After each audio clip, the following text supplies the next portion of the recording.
All right, Shalom. I'd like to start up saying Kal Halayim La Yahweh, by Hashem Yahweh Shai, by Hashem Harakak Wadash Ma'amah. Double honors to the elder apostles, great millstone, my elder Heroin as well. Salutations to the ocular that are pushing the truth to sincerity and truth. And peace and blessings to the men, women, and children that believe in the name of Yahweh by Hashem Yahweh Shai. All right, I'm Kanaksa Amba Yasha'Allah for the Lions Den of Yasha'Allah camp.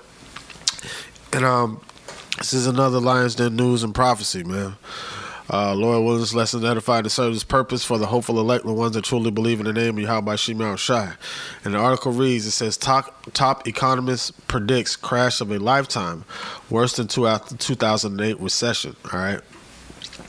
So basically, I skimmed through this article earlier, and actually I did a lesson on it earlier, and it wasn't, the sound got messed up, so it wouldn't record, so I'm doing it over. But, you know, they're saying it's worse than it's going to be worse than the Great Depression that happened in 1929, from 1925 to 1929, right? So let's read it. It says, Harry Dent, the outspoken financial author of Economist, isn't reversing course from his bold crash of a lifetime declaration this past December, right? So he was boldly saying that it's going to be in December of last year, he was boldly saying that we're headed for a great economic crash. He boldly said it, all right? It says, speaking in an updated interview with Fox News Digital, Dent continued, he cautioned that the everything bubbles still has not burst, and it may be a bigger crash than the Great Recession.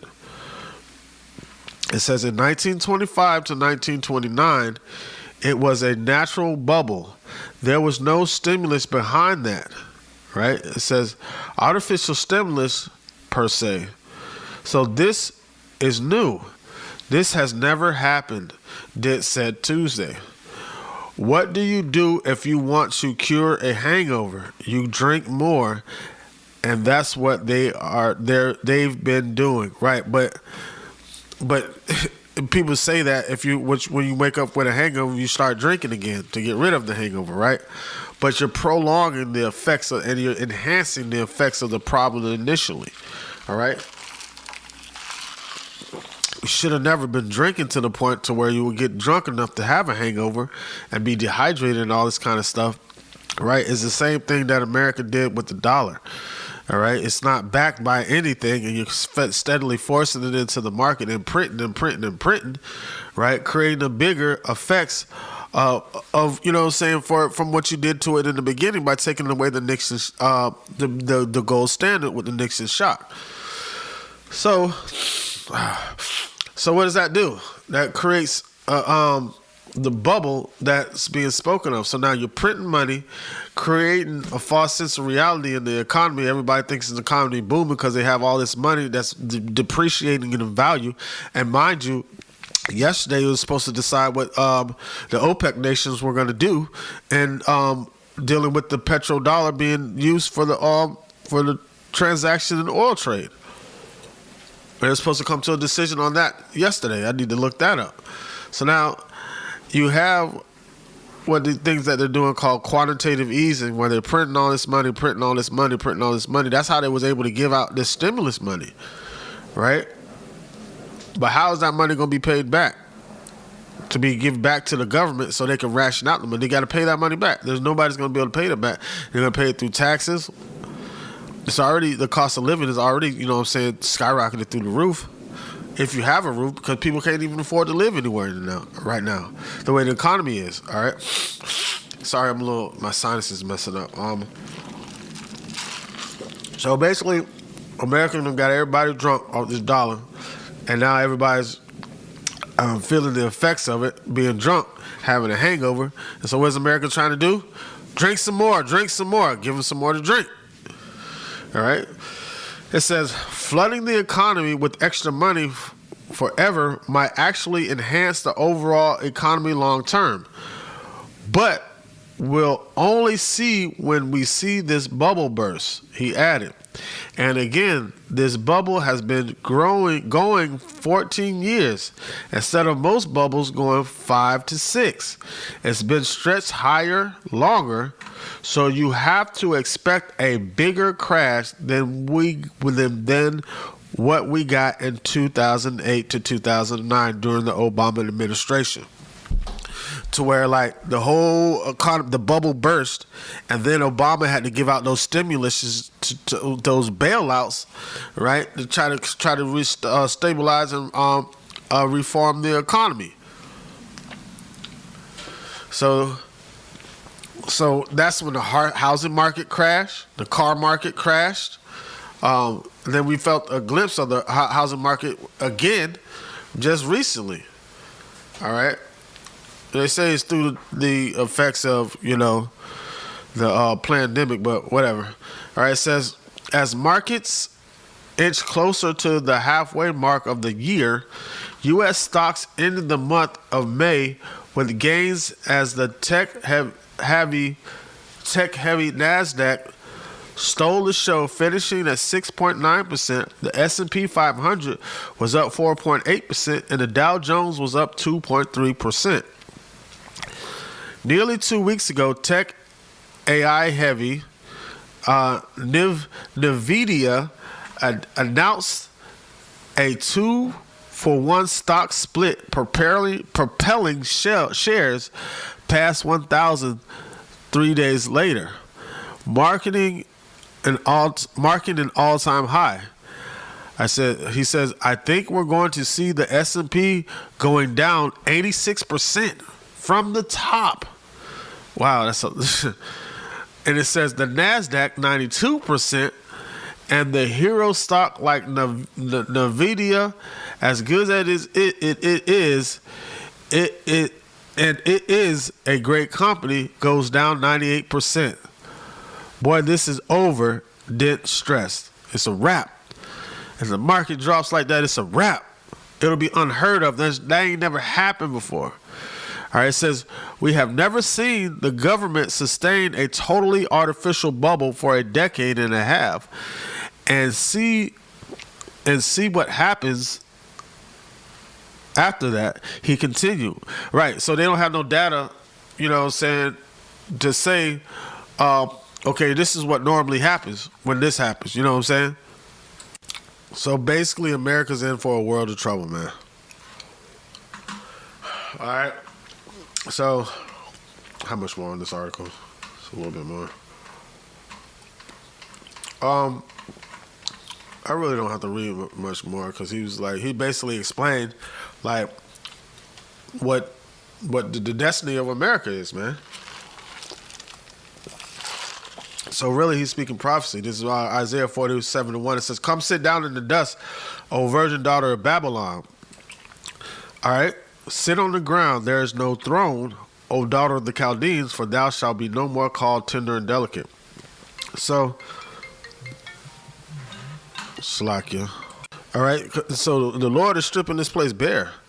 And what was she decked and arrayed in? That dollar. That dollar had her looking beautiful. The dollar had America sitting pretty. Oh shit, Slakia. Let me find it. What America had that dollar had America decked in fine jewels, as it says in the book of Revelations. Shlakia.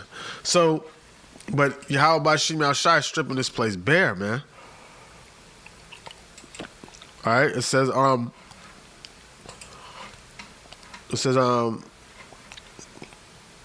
verse 2. It says, take millstones and grind meal, uncover thy locks, make bare the leg, uncover the thighs, pass over the rivers. Not only is the Lord Yahweh Shema Shai stripping this place bare, but the Lord is Shlakia is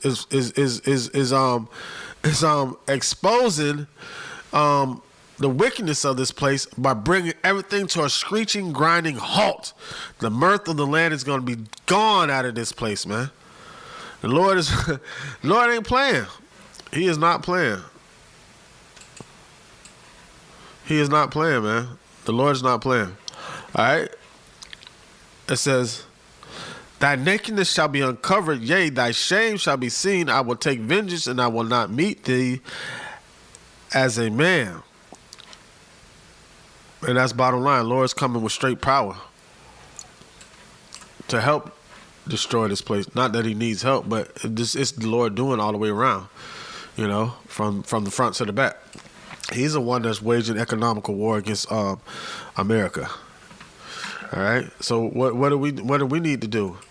All right. Ecclesiastes 12:1, it says, "Remember thy Creator in the days of thy youth, while the evil days come not, nor the years draw nigh, when thou shalt have no pleasure in them." Because there's gonna come a point in time where ain't nobody gonna want to be.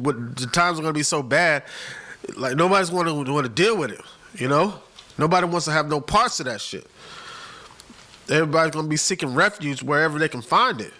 And only elect are going to find a true source of refuge, and that's through Yahweh Shai, which is going to ultimately deliver us to Yahweh. You know?